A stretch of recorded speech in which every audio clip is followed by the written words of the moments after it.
এইকেইটা কাম আপোনালোকে অতি সোনকালে কৰি ল'ব। এইবাৰ যোৱাবাৰ যি হ'ল বহুতো কৃষকে তেনেদৰে নাপালেও আৰু এইবাৰ 22 নম্বৰ কিস্তি পাবলৈ হ'লে আপোনালোকে এইকেইটা কাম কৰি লোৱা উচিত।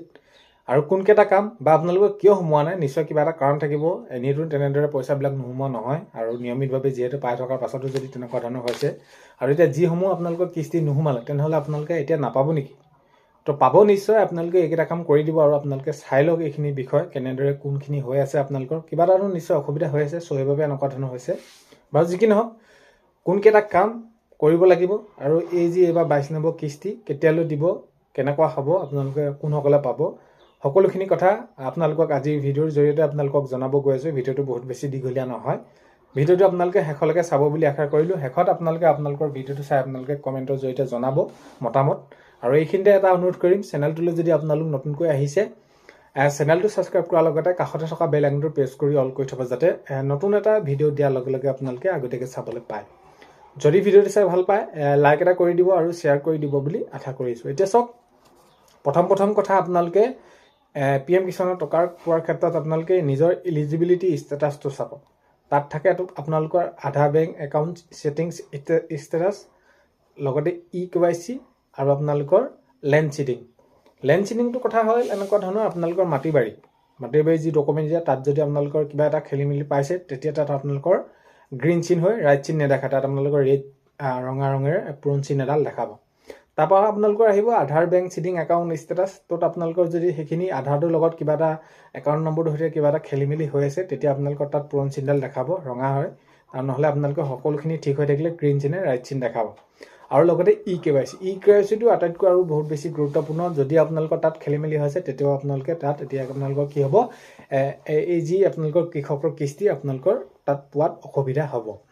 চ' সেইবাবে আপোনালোকে EKYC, আধাৰ বেংক চিডিং একাউণ্ট ষ্টেটাছ আৰু আপোনালোকে লেণ্ড চিডিংটো আপোনালোকৰ সকলোখিনি ঠিক হৈ আছেনে নাই আপোনালোকে লক্ষ্য কৰিব। আৰু যদি সকলোখিনি ঠিক হৈ আছে, তেনেহ'লে আপোনালোকৰ তাত কোনো ধৰণৰ অসুবিধা নাই, পোৱাত আপোনালোকে নিশ্চয় পাবই। আৰু ইয়াৰ সমান্তৰালকৈ যদি আপোনালোকে চাই, আপোনালোকে FTO প্ৰচেছ আৰু আপোনালোকৰ পে'মেণ্ট মোড।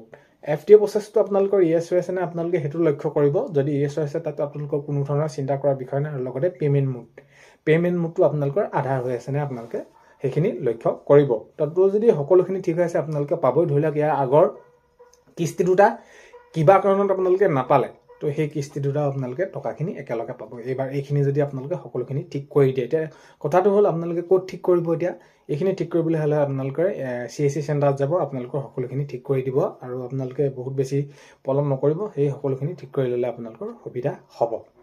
আৰু এতিয়া আহি পৰিলে আপোনালোকৰ ইয়াৰ সমান্তৰালকৈ কৃষক পঞ্জীয়নটো কৰাটো অতি বাধ্যতামূলক। সেইটো আপোনালোকৰ বহুত বেছি ডকুমেণ্ট দৰকাৰ নহয়। আধাৰ কাৰ্ডখন লাগিব আপোনালোকৰ, তাৰ সমান্তৰালকৈ আপোনালোকৰ লাগিব এইটো যি জবাববন্দী কপিটো, মাটি যি আপোনালোকৰ ডকুমেণ্টবিলাক দিছিলে, জবাববন্দী কপিটো লাগিব। তেতিয়া আপোনালোকে তাত দি দিলে আপোনালোকে এই যি কৃষক পঞ্জীয়নটো আপোনালোকে অতি সোনকালে এতিয়া কৰি ল'ব।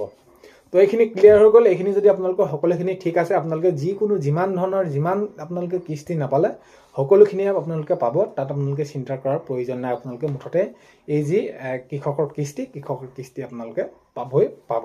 তাত আপোনালোকে চিন্তা কৰাৰ প্ৰয়োজন নাই। এতিয়া কথাটো হ'ল যে এই 22 নম্বৰ কিস্তি কেতিয়ালৈ দিব কৃষকক।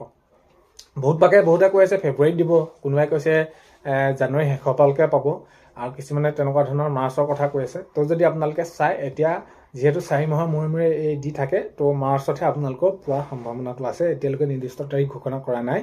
মাৰ্চৰ প্ৰথমতে নহ'লে ফেব্ৰুৱাৰী শেষৰ ফালে তেনেদৰে পোৱাৰ সম্ভাৱনা আছে। বহুত বেছি আপোনালোকে চিন্তা কৰাৰ প্ৰয়োজন নাই। আগন্তুক সময়ত আপডেটসমূহ ওলাব। আৰু যোৱাবাৰ যদি আপোনালোকে 21 নম্বৰ কিস্তিটোৰ ক্ষেত্ৰত চাই যে দিবলৈ আৰু 5 দিনমান আছে, তাৰ আগে তাৰিখ ঘোষণা তেনেদৰে কৰি দিলে। তো সেইটো বিষয়লৈ ইমান এটা মাথা আপোনালোকে মৰাৰ কোনো ধৰণৰ প্ৰয়োজন নাই বুলি মই ভাবোঁ। আৰু এইটো যি বিষয়কেইটা FTO প্ৰচেছ, আপোনালোকৰ লেণ্ড চিডিং, EKYC, আধাৰ বেংক চিডিং একাউণ্ট ষ্টেটাছ, আপোনালোকে কৃষক পঞ্জীয়ন, এইকেইটাই আপোনালোকৰ বাবে গুৰুত্বপূৰ্ণ। অতি সোনকালে আপোনালোকে এই কামকেইটা কৰি ল'ব, তেতিয়া আপোনালোকৰ বাবে সকলোখিনি সুবিধা হ'ব। চ' আজিৰ ভিডিঅ'টো শেষলৈকে চোৱাৰ বাবে বহুতেই বেছি ধন্যবাদ। ভিডিঅ'ৰ আপোনালোকক প্ৰথমতে কোৱাৰ দৰে চেনেলটোলৈ যদি আপোনালোক নতুনকৈ আহিছে, ছাবস্ক্ৰাইব কৰাৰ লগতে কাষতে থকা বেল আইকনটো প্ৰেছ কৰি অল কৰি থ'ব, যাতে নতুন এটা ভিডিঅ' দিয়াৰ লগে লগে আপোনালোকে আগতীয়াকৈ চাবলৈ পায়। অন্য এটা ভিডিঅ'ৰ সৈতে লগ পোৱাৰ আশাৰে আজিলৈ বাই।